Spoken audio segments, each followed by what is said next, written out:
Hello students, welcome to the my YouTube channel math and English का खेल। चलिए यहाँ पे रीति या विधि सूचक वाक्य से रिलेटेड यहाँ पे सेंटेंसेस को हम इंग्लिश में ट्रांसलेट करते हैं। तो इसके पहले हमने कई वीडियोस अपलोड किया हुआ है, उसको आप देख लेंगे। डिस्क्रिप्शन बॉक्स में लिंक दे दिया जाएगा। यहाँ पे दिया हुआ है, वह मीटर के हिसाब से कपड़ा बेचता है। दूसरा दिया हुआ दर्जन की दर से अंडे बेचती है। तीसरा दिया हुआ है मैंने घंटे की दर से मजदूरी दी। चौथा दिया हुआ है केले तौल की दर से नहीं बेचे जाते। रूल ऑफ ट्रांसलेट यहाँ पे दिया गया है। सबसे पहले हम सब्जेक्ट को रखते हैं, उसके बाद वर्ब को रखते हैं, उसके बाद नाउन को रखते हैं, फिर बाई आर्टिकल द का यूज़ करते हैं प्लस नाउन का यूज़ करते हैं। तो यहाँ पे इस तरह के सेंटेंसेस से, इस टाइप के जो सेंटेंसेज होते हैं, इस टाइप के सेंटेंसेस से हमको क्या पता चलता है? इस टाइप के सेंटेंसेस से हमको जो है रीति या विधि, यानी वह कपड़ा बेचता है तो कैसे बेचता है, तो मीटर के हिसाब से बेचता है। वह अंडे बेचती है तो कैसे बेचती है, दर्जन की दर से बेचती है। मैंने मजदूरी दी तो कैसे दी, तो घंटे की दर से। केले नहीं बेचे जाते, कैसे नहीं बेचे जाते, तो तौल की दर से नहीं बेचे जाते केले। तो यहाँ पे इस सेंटेंस से हमको जो है ये मैनर यानी कार्य जो है कैसे किया जाता है, कार्य कैसे किया जाता है उसके तरीके का बोध होता है, उसके मैनर का बोध होता है। तो सबसे पहले हम सब्जेक्ट और वर्ब को लेकर बनाएंगे। पहले हम बनाएंगे वह बेचता है। तो टेंस आपको साथ में मैं बताते चल रहा हूँ। यहाँ पे ता ते ती, ता हूँ, ता है, ती है, ते हैं। सेंटेंस के लास्ट में अगर आता है तो वह सिंपल प्रेजेंट टेंस में आता है, जिसे हम प्रेजेंट इंडेफिनिट टेंस भी कहते हैं। तो पहले हम सब्जेक्ट और वर्ब को लेकर बनाएंगे वह बेचता है। तो ये हो जाएगा, पहले सब्जेक्ट हो जाएगा वह ही सेल्स। एस क्यों जुटा हुआ है, यानी वर्ब में एस, यहाँ पे एस या ई एस कब जोड़ते हैं? जब simple present tense affirmative sentence में हो। अफर्मेटिव सेंटेंस में हो सिंपल प्रेजेंट टेंस, जब अफर्मेटिव सेंटेंस में हो। अफर्मेटिव सेंटेंस यानी जिसमें नहीं शब्द नहीं आता है और न ही कोई क्वेश्चन वर्ड, क्या, क्यों, कब, कैसे, कहाँ, कौन, ये नहीं आता है, तो अफर्मेटिव सेंटेंस कहलाता है। तो उसमें उस स्थिति में हम क्या करते हैं, वर्ब में एस या ई एस हम जोड़ते हैं। तो ये हो जाएगा वह, पहले हम बनाएंगे वह बेचता है, ही सेल्स। वह बेचता है तो क्या बेचता है? कपड़ा बेचता है, क्लोथ। इसके बाद से सब्जेक्ट हो गया, वर्ब हो गया, नाउन हो गया क्लोथ। इसके बाद से बाई द का यूज़ करेंगे। बाई द किसके हिसाब से? मीटर के हिसाब से। बाई द मीटर, मीटर के हिसाब से। इसके बाद से दूसरे को हम देखते हैं। यहाँ पे वह दर्जन की दर से अंडे बेचती है। वह बेचती है पहले हम बनाएंगे वह बेचती है, तो शी सेल्स। यहाँ पे शी फीमेल है, शी सेल्स। अंडे बेचती है, अंडे एक्स हो जाएगा, एक्स बाई। इसके बाद से सब्जेक्ट हो गया, वर्ब हो गया, सेल्स, नाउन एक्स हो गया, by the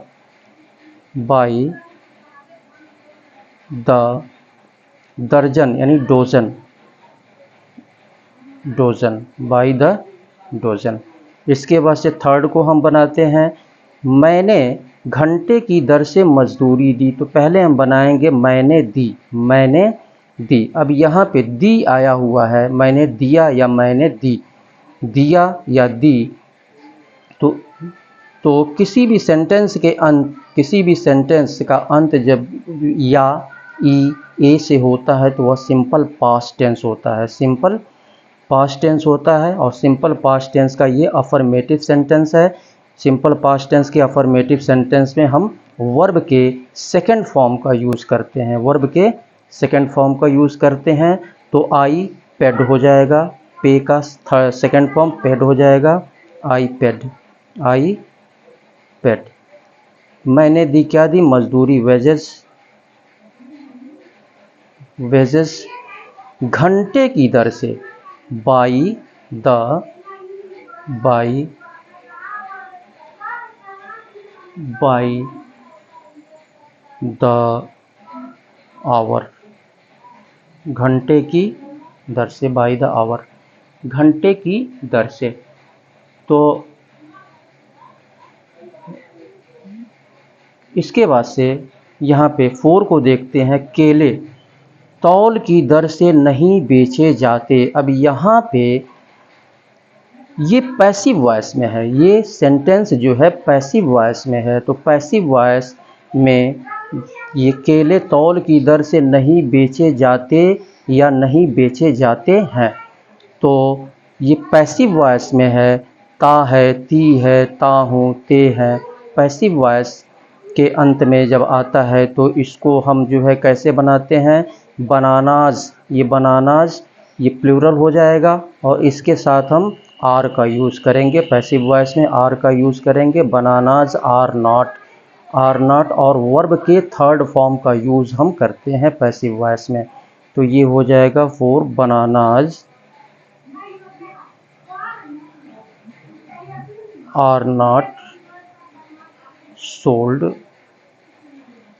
are not sold by. अब यहाँ पे वेट के साथ एक चीज़ ध्यान में रखिएगा कि वेट के साथ कभी भी, वेट के साथ उसके पहले द का यूज़ हम नहीं करते हैं। वेट के साथ हम द का यूज़ नहीं करते हैं, केवल बाई वेट हो जाएगा। वेट यानी तौल, by weight. Bananas are not sold by weight, weight के हिसाब से नहीं बेचे जाते। इस तरह से हम इसको ट्रांसलेट करते हैं इंग्लिश में। चलिए अब दूसरे तरह के सेंटेंसेस को देखते हैं, उसका रूल ऑफ ट्रांसलेट क्या कह रहा है उसको हम देखते हैं। इन सेंटेंसेस को देखते हैं यहाँ पे, इस टाइप के सेंटेंसेस को। उसने 1 मीटर कपड़ा खरीदा। दूसरा, मुझे 1 गिलास पानी चाहिए। तो रूल ऑफ ट्रांसलेट क्या कहता है इस टाइप के सेंटेंसेस को। उसने 1 मीटर कपड़ा खरीदा, मुझे 1 गिलास पानी चाहिए। रूल ऑफ ट्रांसलेट क्या कह रहा है, सबसे पहले सब्जेक्ट को रखते हैं, सबसे पहले सब्जेक्ट को रखते हैं, उसके बाद वर्ब को रखते हैं, उसके बाद नाउन को रखते हैं, उसके बाद ऑफ लगाते हैं और उसके बाद फिर नाउन को, यानी नाउन और नाउन के बीच में हम ऑफ का यूज़ करते हैं रूल ऑफ ट्रांसलेट में, इंग्लिश में जब हम ट्रांसलेट करते हैं तो सबसे पहले हम बनाएंगे उसने खरीदा। आ खरीदा कौन सा टेंस हो गया, ये सिंपल पास्ट टेंस हो गया, सिंपल पास्ट टेंस। खरीदा, आ का मात्रा आ रहा है तो खरीदा। या अभी हमने ऊपर बताया कि या सेंटेंस के लास्ट में अगर या, ई, ए आता है तो यह जो है सिंपल पास्ट टेंस, यानी जिसे हम पास्ट इंडेफिनिट टेंस भी कहते हैं, ये होता है। तो पहले हम सब्जेक्ट और वर्ब को लेकर बनाएंगे। पहले हम बनाएंगे उसने खरीदा, उसने खरीदा। और ये अफर्मेटिव, सिंपल पास्ट टेंस का अफर्मेटिव सेंटेंस है। सिंपल पास्ट टेंस का अफर्मेटिव सेंटेंस में हम क्या करते हैं, वर्ब के सेकंड फॉर्म का यूज़, वर्ब के सेकंड फॉर्म का यूज़ हम करते हैं। तो ये हो जाएगा ही, इसको हम चलिए यहीं पे बना लेते हैं ही। और बाई का सेकंड फॉर्म बॉट होता है, ही बॉट। इसको पूरा बनाएंगे, a metre of cloth, a metre of cloth. इसके बाद से दूसरे को बनाते हैं, मुझे 1 गिलास पानी चाहिए, यानी मैं चाहता हूँ। क्या चाहता हूँ, चाहिए का मतलब यानी मुझे चाहिए या मैं चाहता हूँ 1 गिलास पानी। तो मैं चाहता हूँ, ता हूँ, इसको सिंपल प्रेजेंट टेंस में, यानी प्रेजेंट इंडेफिनिट टेंस में इसको बनाएंगे हम। तो आई, सबसे पहले सब्जेक्ट आई हो जाएगा। उसके बाद से वांट मीन्स चाहना होता है, I want a glass of water, a glass of water, of water. I want a glass of water. इसके बाद से कुछ अन्य सेंटेंसेस को भी यहाँ पे लेते हैं, एक दो सेंटेंसेस और ले लेते हैं। चलिए यहाँ पे एक तीसरा सेंटेंस हम लेते हैं, जैसे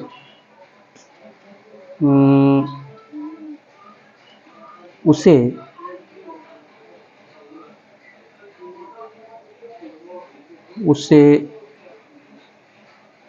एक बोतल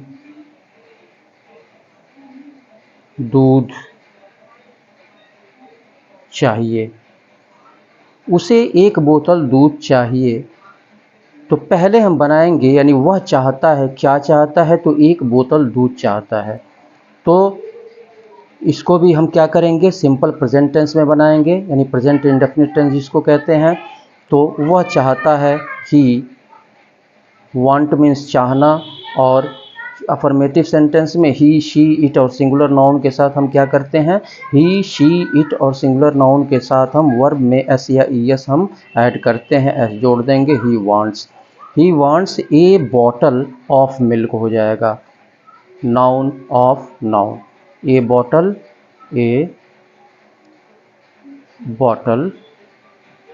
of milk. He wants A bottle of milk. और एक और एग्जाम्पल यहाँ पे ले लेते हैं।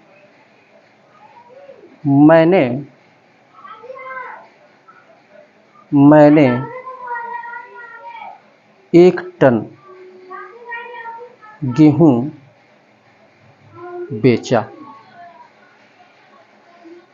ये सेंटेंस हमने लिया, मैंने 1 टन गेहूँ बेचा। पहले सब्जेक्ट और वर्ब को लेकर बनाएंगे। तो बेचा, आ की मात्रा, तो ये भी कौन सा टेंस हो गया, ये आपका सिंपल पास्ट टेंस हो गया, यानी पास्ट इंडेफिनिट टेंस। तो पहले सब्जेक्ट और वर्ब को लेकर बनाएंगे, मैंने बेचा। तो आई और अफर्मेटिव सेंटेंस है, सेल का पास्ट हो जाएगा, सोल्ड हो जाएगा, मैंने बेचा 1 टन गेहूँ, a ton of wheat, a ton of wheat, 1 ton गेहूँ मैंने बेचा। इसी तरह से अन्य तरह के सेंटेंसेस को यहाँ पे देखते हैं, कैसे कैसे उसको इंग्लिश में हम ट्रांसलेट करते हैं, उसको हम देखते हैं।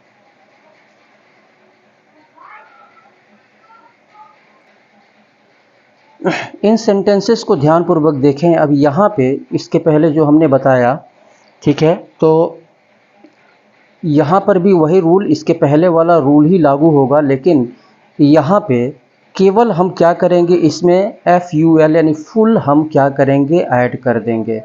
जैसे मुझे 1 टोकरी आम चाहिए, इसका मतलब क्या है, यानी टोकरी भर कर आम चाहिए। 1 टोकरी आम चाहिए का मतलब क्या, टोकरी भर कर आम चाहिए। उसे 1 चम्मच चीनी चाहिए, यानी पूरा 1 चम्मच चीनी जो है उसे चाहिए, यानी 1 चम्मच यानी पूरा चम्मच चीनी उसको चाहिए। मैंने 1 गाड़ी चावल खरीदा, यानी मैंने गाड़ी भर कर चावल खरीदा। इसका मतलब क्या हुआ, मैंने गाड़ी भर कर चावल खरीदा। मुझे मुट्ठी भर चावल चाहिए, मुझे मुट्ठी भर चावल चाहिए। तो इस टाइप के सेंटेंसेस भी यह ध्यान रखना ज़रूरी है। हम पहले बनाएंगे मुझे चाहिए, यानी मैं चाहता हूँ, तो आई वांट पहले को बनाते हैं। चलिए यहीं पे बना लेते हैं, यहीं पे बना लेते हैं। तो आई वांट मुझे चाहिए, क्या चाहिए, 1 टोकरी आम, 1 टोकरी आम। तो यहाँ पे ए बास्केट फुल हो जाएगा, ए basket full of mango, A basket full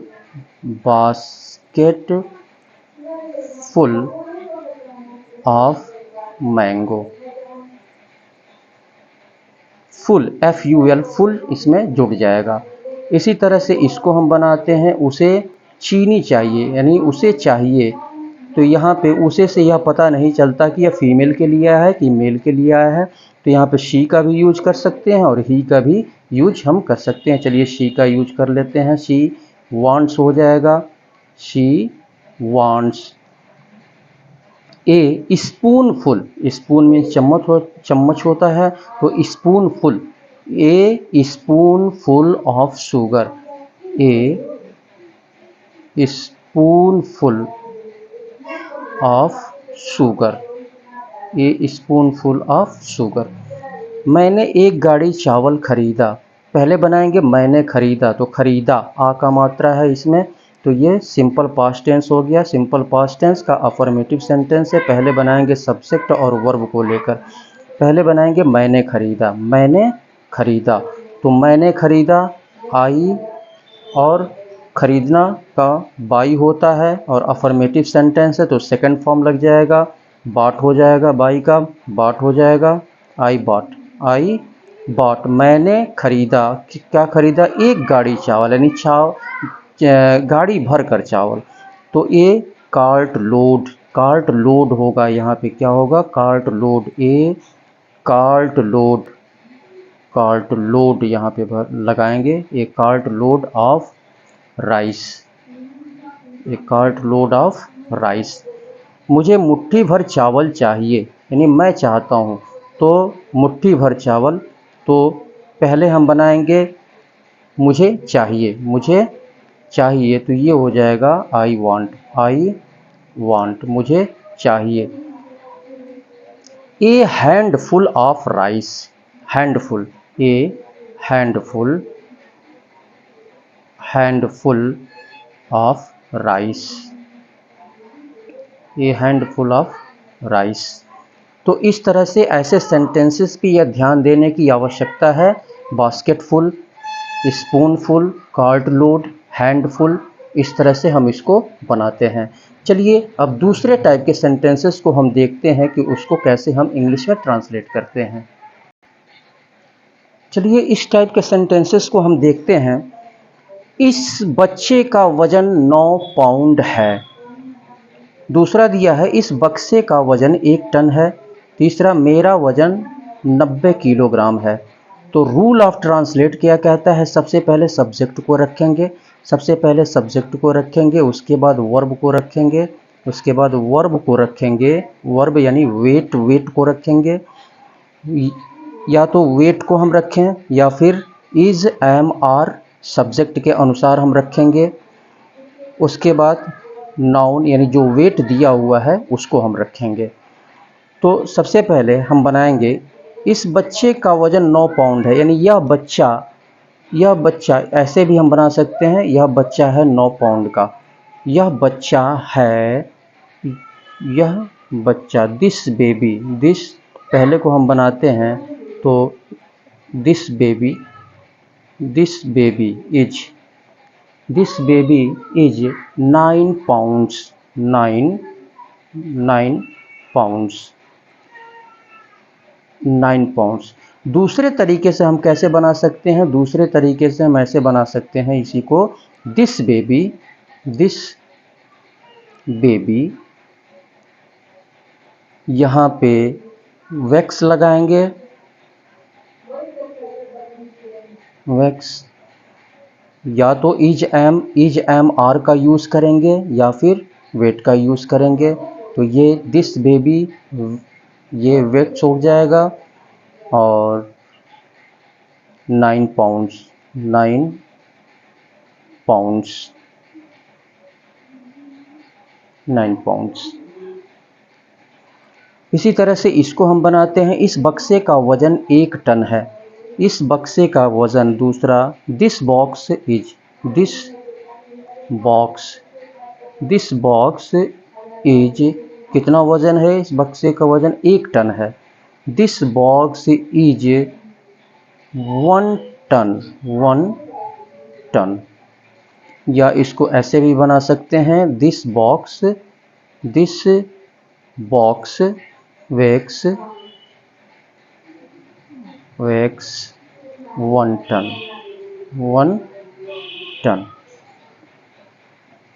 इसी तरह से इसको मेरा वज़न 90 किलोग्राम है, मेरा वज़न 90 किलोग्राम है, तो आई के साथ एम का यूज़ करेंगे। आई यानी मैं 90 किलोग्राम का हूँ। I am 90 kilogram. I am 90 kilogram. I am 90 kilogram. Kilogram. I am 90 kilogram.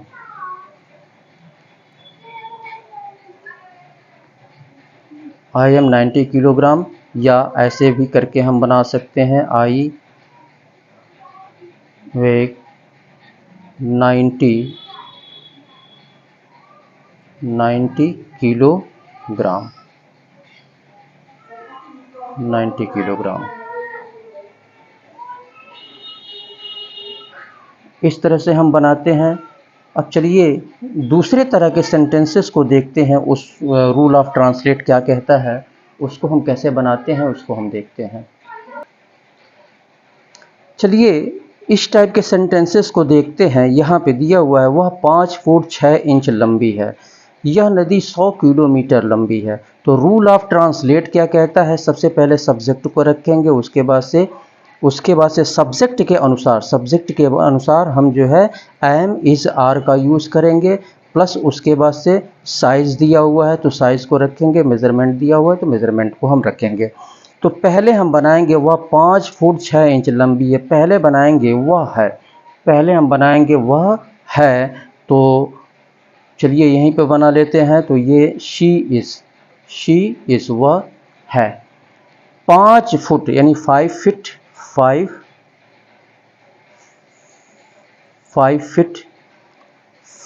Feet 6 inches. यहाँ पे लंबी की अंग्रेजी हम नहीं लिखेंगे, क्योंकि ये जो दिया हुआ है 5 फीट 6 इंच, ये हाइट को ही ये शो करता है। तो 5 feet 6 inches 6 inches. She is 5 feet 6 inches. तो यहाँ पे शी वह 5 फुट 6 इंच लंबी है। She is 5 feet 6 inches. इसी तरह से यहाँ पे हम, तो ये आपका 5 फीट 6 इंचेस, ये क्या हो गया आपका, ये साइज़ या मेज़रमेंट हो गया।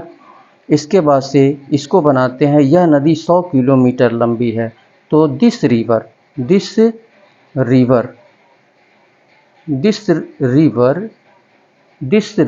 इज़, यह पहले बनाएंगे, यह नदी है 100 किलोमीटर लंबी। 100 किलोमीटर लंबी। तो यहाँ पे हम जो है लॉन्ग का यूज़ हम करेंगे। तो ये हो जाएगा this river is 100 kilometre long. 100 kilometre, तो 100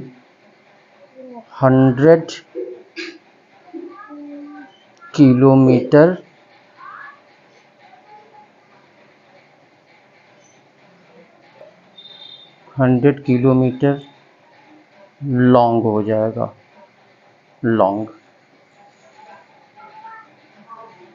दिस रिवर, यह नदी 100 किलोमीटर लंबी है। This river is 100 kilometre long. इसके बाद से चलिए हम दूसरे टाइप के सेंटेंसेस को यहाँ पे देखते हैं। यहाँ पे मैं आपको बताते चल रहा हूँ कि किसी वस्तु की लंबाई और चौड़ाई इस तरह से भी व्यक्त की जा सकती है। कैसे व्यक्त की जाती है इसको हम समझ लेते हैं। इस तरह के सेंटेंसेस को हम देखते हैं। यहाँ पे दिया हुआ है, यह कमरा 15 फीट लंबा और 10 फीट चौड़ा है। दूसरा, यह मकान 100 फीट लंबा और 80 फीट चौड़ा है। तो इसको हम कैसे ट्रांसलेट करते हैं इंग्लिश में, सबसे पहले सब्जेक्ट को रखते हैं, उसके बाद से इज़ या आर को रखते हैं, उसके बाद लेंथ, उसके बाद बाई, प्लस उसके बाद से चौड़ाई को रखते हैं, यानी लंबाई, उसके बाद बाई, लेंथ बाई, उसके बाद से हम चौड़ाई को रखते हैं। तो या दूसरे तरीके से हम ऐसे भी बना सकते हैं, सब्जेक्ट प्लस इज आर के स्थान पे हम मेज़र का यूज़ कर सकते हैं, मेज़र का यूज़ कर सकते हैं, सब्जेक्ट उसके बाद से measure plus length plus by plus ये आपकी चौड़ाई। तो यह कमरा 15 फीट लंबा और 10 फीट चौड़ा है। तो इसको पहले तरीके से चलिए हम बनाते हैं। तो पहले तरीके से ये हो जाएगा दिस रूम इज हो जाएगा, सिंगुलर नाउन है तो इज हो जाएगा, यानी एक कमरे की बात हो रही है। दिस रूम इज 15 फीट लंबा, 15 फीट यहाँ पे लंबा, तो 15 feet 15 feet 15 15 15 feet 15 feet by का यूज करेंगे, 15 feet by 10 feet, by 10 feet, 15 feet by 10 feet, 15 feet by 10 feet, यानी 15 फीट लंबा और 10 फीट चौड़ा, 15 feet by 10 feet. This room is 15 feet by 10 feet. इसको हम दूसरे तरीके से कैसे बना सकते हैं? और this room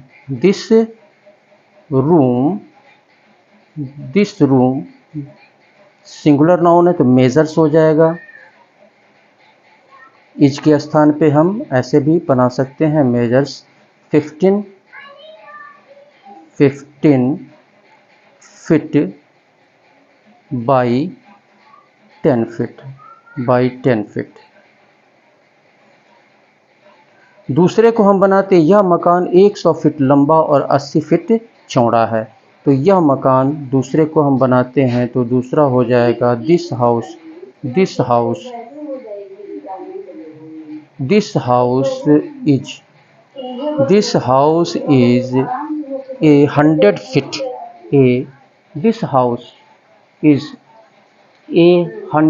feet A 100 feet. This house a 100 feet. This house is a 100 feet by 80 feet, यानी 80 feet, 80 feet ऐसे हम बना सकते हैं। या फिर this house measures A 100 feet by 80 feet, ऐसे हम बनाते हैं। तो फुट का भी हम, फिट के स्थान पे हम फुट का भी यूज़ कर सकते हैं, लेकिन फिट का प्रयोग ये ज़्यादा प्रचलन में है, ठीक है, तो फिट का ही आप यूज़ करें। चलिए इसके बाद से हम दूसरे टाइप के सेंटेंसेस को देखते हैं, कैसे उसको हम इंग्लिश में ट्रांसलेट करते हैं, उसको हम देखते हैं। चलिए इस सेंटेंस को हम बनाते हैं। यहाँ पे दिया हुआ है, आज चावल का क्या भाव है। आज चावल का क्या भाव है। दूसरा सेंटेंस, चावल 5 रुपये प्रति किलोग्राम है। तो आज चावल का क्या भाव है, हम कैसे बनाएंगे? तो पहले हम बनाएंगे क्या भाव है, तो हाउ मच का यूज करेंगे। क्या भाव है, हाउ मच का यहाँ पर हम सबसे पहले यूज करेंगे, हाउ मच और है कि अंग्रेजी यहाँ पे इज लगाएंगे। क्या भाव है, हाउ मच इज, किसका क्या भाव है, चावल का, तो राइस हो जाएगा। How much is rice today हो जाएगा question mark. How much is rice today, आज चावल का क्या भाव है, how much is rice today. चावल 5 रुपये प्रति किलोग्राम है, चावल 5 रुपये प्रति किलोग्राम है, तो यहाँ पे लिखेंगे 5 रुपये प्रति किलोग्राम का मतलब 5 रुपये में 1 किलोग्राम, 5 रुपये में 1 किलोग्राम। तो इट इज़, या फिर राइस इज, यहाँ पे हम लिख सकते हैं राइस 5 रुपये प्रति किलोग्राम, 5 रुपीज़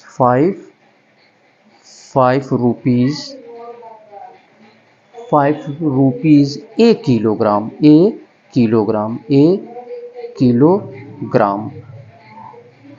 किलोग्राम।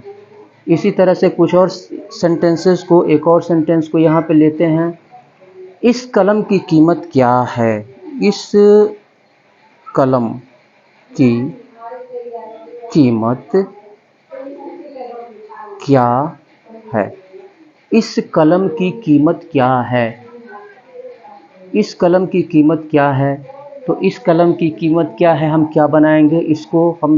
हम इसको ऐसे लिख सकते हैं, इस कलम की कीमत क्या है? How much, how much. चलिए यहीं पे बना लेते हैं हाउ मच। हाउ मच का यूज करके कीमत क्या है? How much is, how much is this pen, this pen, this pen. या दूसरे तरीके से हम कैसे बना सकते हैं, यहाँ पे व्हाट का यूज़ करके हम बना सकते हैं, व्हाट का यूज़ करके हम बना सकते हैं दूसरे तरीके से ऐसे बना सकते हैं व्हाट। और दिस पेन सिंगुलर है, डज का यूज़ करेंगे यानी प्रेजेंट इंडेफिनिट में does, does this pen, this pen. और अंत में कॉस्ट का यूज़ करेंगे, cost. How does this pen, how sorry what does this pen cost, what does this pen cost. तीसरा तरीका यानी तीसरे तरीके से कैसे हम बना सकते हैं, हाउ मच का यूज़ करके, हाउ मच का यूज करके, हाउ मच का यहाँ पे यूज किया गया है, इसी को हम कैसे बना सकते हैं, how much, how much does, how much does, does this pen cost, cost. इसकी कीमत 10 रुपये है। अगर मैं यहाँ पे लिखूँ कि इसकी कीमत, इसकी कीमत, इसकी कीमत 10 रुपये है,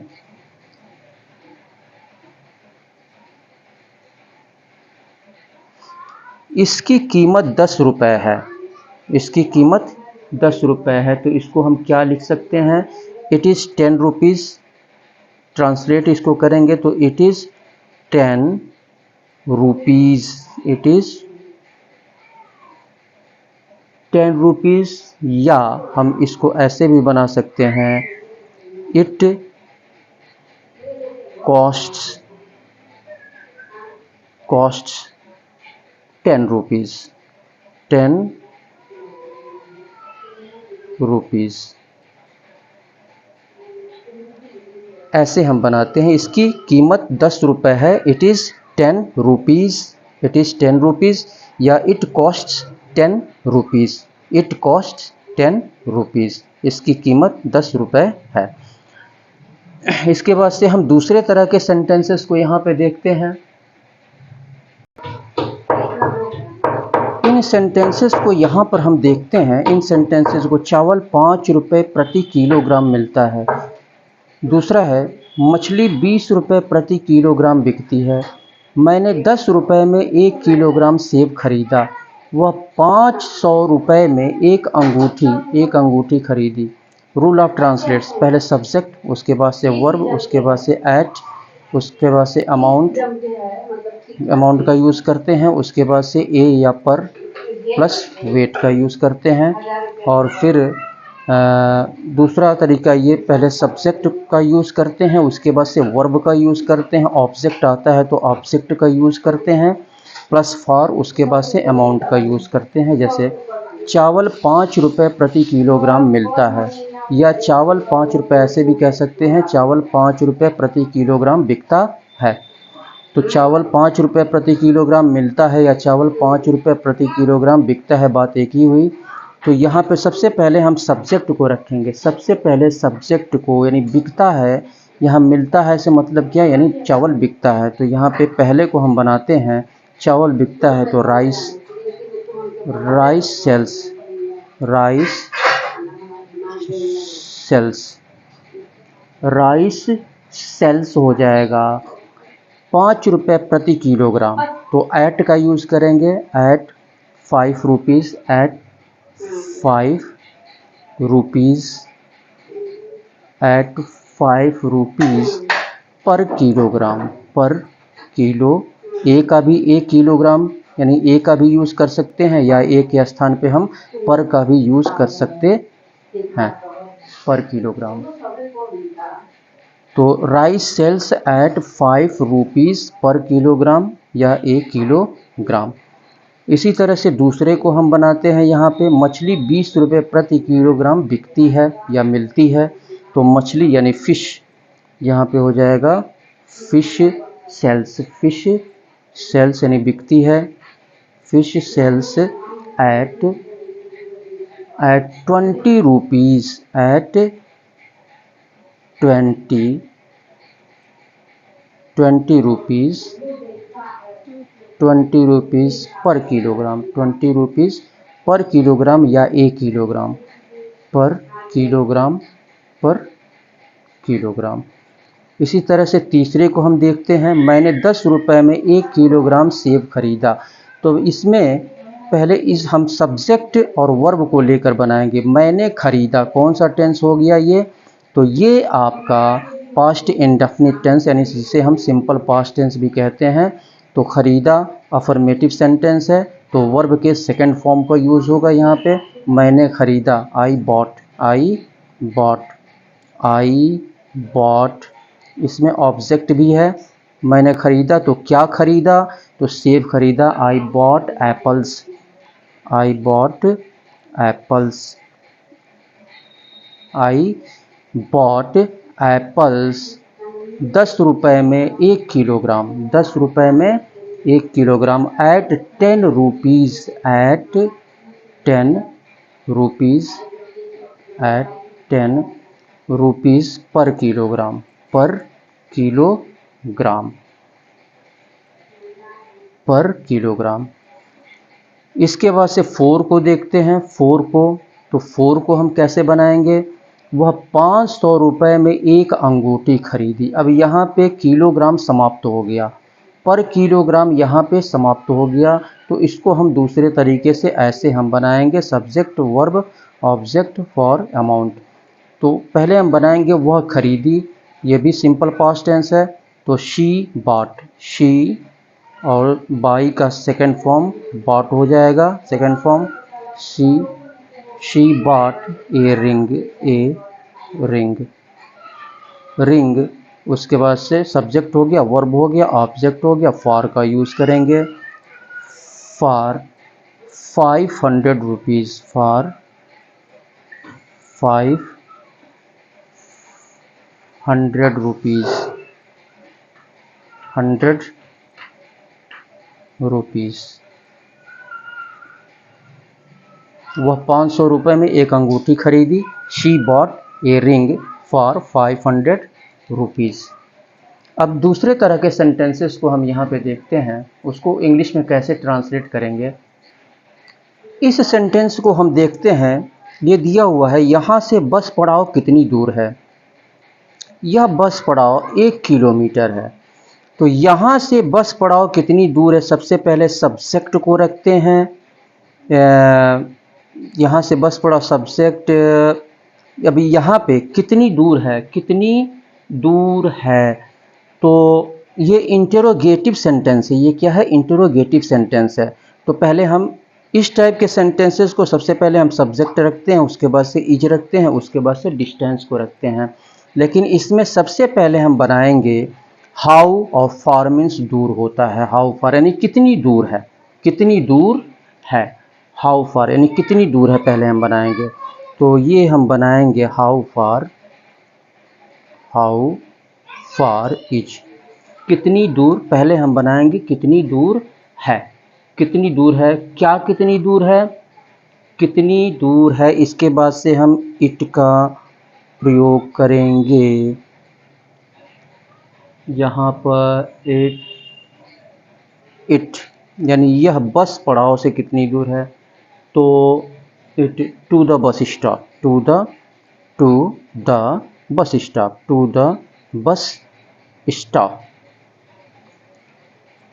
हाउ फार इज इट यानी यह कितनी दूर है, टू द बस स्टॉप।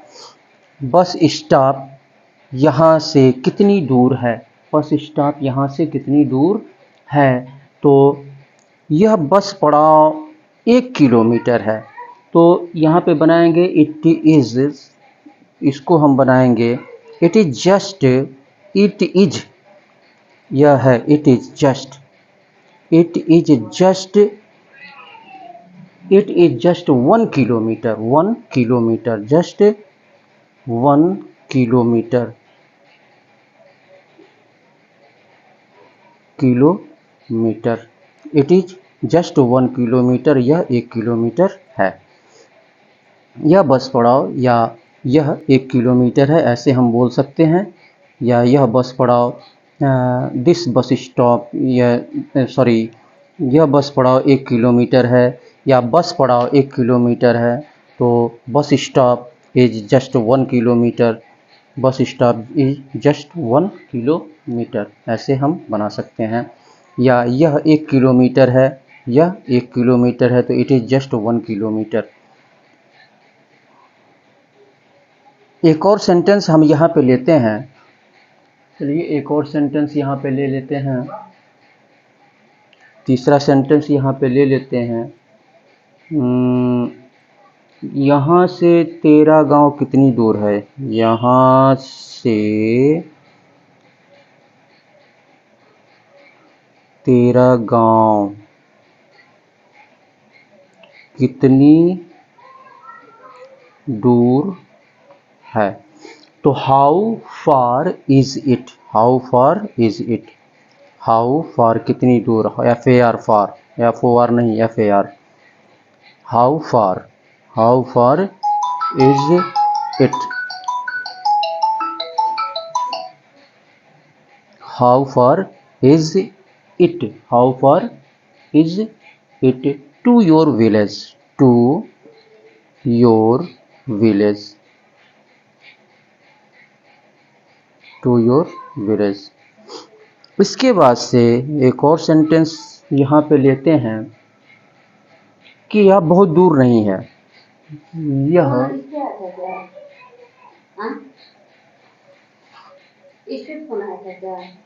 किसका था? नाम नहीं था। यह बहुत दूर नहीं है,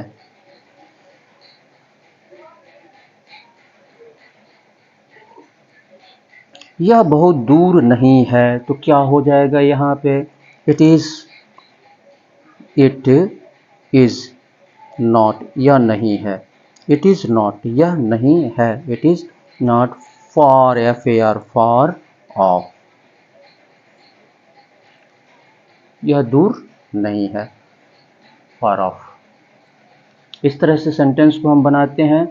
दूरी का भाव दूसरे तरह से भी हम व्यक्त कर सकते हैं, दूसरे तरह से भी हम व्यक्त कर सकते हैं। जैसे सेंटेंस हम लेते हैं यहाँ पर, इस सेंटेंसेस को हम यहाँ पे देखते हैं। यहाँ पे दिया हुआ है कार 60 किलोमीटर प्रति घंटे की गति से चल रही है। दूसरा है ट्रेन 80 किलोमीटर प्रति घंटे की गति से चल रही है। तो कैसे हम बनाते हैं? तो कार चल रही है, तो यहाँ पे चलना की अंग्रेजी हम जो है रन लगाते हैं, चलना की अंग्रेजी हम रन लगाते हैं। सबसे पहले हम बनाएंगे कार चल रही है, कौन सा टेंस हो गया? ये आपका प्रेजेंट कॉन्टिन्यूअस टेंस हो गया, प्रेजेंट कॉन्टिन्यूअस टेंस। रहा है, रही है, रहा हूँ, रहे हैं, ये जो है प्रेजेंट ये कॉन्टिन्यूअस टेंस की पहचान है और कार्य का जारी रहना पाया जाता है। और चूंकि इसमें समय नहीं दिया गया है, इसलिए ये जो है प्रेजेंट कॉन्टिन्यूअस टेंस है, प्रेजेंट कॉन्टिन्यूअस टेंस है। और प्रेजेंट कॉन्टिन्यूअस टेंस में सिंगुलर नाउन के साथ हम इज का यूज करते हैं, सिंगुलर नाउन के साथ इज का यूज करते हैं। तो पहले हम बनाएंगे कार चल रही है, यानी रन का यूज करेंगे, तो पहला हो जाएगा द कार, और singular noun he, she, it और सिंगुलर नाउन के साथ प्रेजेंट कॉन्टिन्यूअस टेंस में इज का यूज हम करते हैं। तो द कार इज रनिंग, और वर्ब में हम क्या करते हैं? ING हम जोड़ देते हैं, ING जोड़ेंगे तो ये डबल N हो जाएगा, running. The car is running, the car is running. उसके बाद से एट का यूज करेंगे, 60 किलोमीटर प्रति घंटे की गति से, तो यहाँ पे क्या हो जाएगा 60 kilometre at 60 kilometre per hour. Speed हो जाएगा, स्पीड 60 किलोमीटर, स्पीड हो जाएगा 60 किलोमीटर, 60 किलोमीटर पर आवर या एन आवर, पर आवर या दोनों में से, पर आवर या एन आवर दोनों में से कोई एक ही हम रखेंगे। The car is running at 60 kilometre per our. दूसरे को बनाते हैं, ट्रेन 80 किलोमीटर प्रति घंटे की गति से चल रही है। तो पहले बनाएंगे ट्रेन चल रही है, तो द ट्रेन, ये भी सिंगुलर नाउन है, तो इज हो जाएगा, इज रनिंग एट 80 किलोमीटर, 80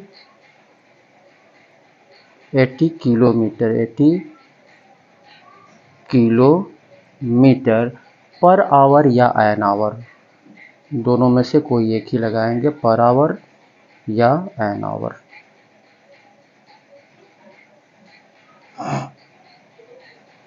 तो अगर आप हमारे चैनल पर नए हैं तो आप इसे सब्सक्राइब कर लें, वीडियो को देखते रहें, सब्सक्राइब कर लें और सब्सक्राइब करने के बाद बेल आइकन को अवश्य क्लिक करें, जिससे कि जितने भी वीडियोस हमारे द्वारा अपलोड किए जाएं तो उसका नोटिफिकेशन समय समय पर आपको मिलता रहे। और वीडियो को लाइक करें, अपने मित्रों में शेयर करें, ताकि आपके मित्र भी इस टाइप के सेंटेंसेस को हिंदी से इंग्लिश में कैसे ट्रांसलेट किया जाता है, ट्रांसलेट करने में सक्षम हो सके। तो वीडियो को सब्सक्राइब कर लें। वीडियो को सब्सक्राइब करना ये हमारे लिए और आपके लिए, दोनों के लिए बहुत ही महत्वपूर्ण होता है। ठीक है, जब आप सब्सक्राइब करते हैं, वीडियो को लाइक करते हैं, तो हमारा उत्साहवर्धन होता है, हमें प्रोत्साहन मिलती है और हम जो है और लगन के साथ वीडियो बनाने की कोशिश करते हैं। तो आप चैनल को सब्सक्राइब कर लें। आप अगर नए हैं तो चैनल को सब्सक्राइब कर लें और वीडियो को लाइक करें, शेयर करें। इसी के साथ मैं सुशील कुमार आपसे विदा लेता हूं। बहुत बहुत धन्यवाद। फिर नेक्स्ट वीडियो में आपसे मुलाकात होगी।